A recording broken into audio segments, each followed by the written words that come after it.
आजही इथं महात्मा ज्योतिबा फुले उभे केले. मी तुम्हाला धन्यवाद देईन. आणि तुम्हाला पाहिजे तो माल वापरतो. तुम्हाला बोर होऊ देत नाही बरं. कीर्तन म्हणजे आपलं चालता बोलता कीर्तन आहे. या पोरायले समजलं पाहिजे असं कीर्तन आहे. म्हणून तुम्हाला विनंती आहे, तुम्ही जिजा माता व्हा. जिजा मातेच्या पोटात 7 महिन्याचा गर्भ होता. किती महिन्याचा? 7 महिन्याचा. तेव्हा जिजा मातेला एका बाईने विचारलं, म्हणे जिजा माता तुमच्या पोटात 7 महिन्याचा गर्भ आहे, तुम्हाला कसं वाटते? तर जिजा मातेने उत्तर दिलं होतं, माझ्या पोटात 7 महिन्याचा गर्भ आहे, मला उंच घोड्यावर बसा वाटते, हातात तलवार घ्या वाटते आणि रणांगणावर जाऊन शत्रू सोबत युद्ध करा वाटते म्हणे.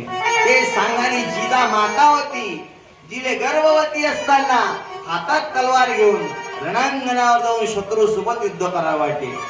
आणि मी माझ्या गावातल्या बाईने विचारलं, काही काकूच्या पोटात 6-7 महिन्याचा गर्भ होता. म्हणलं काकू तुले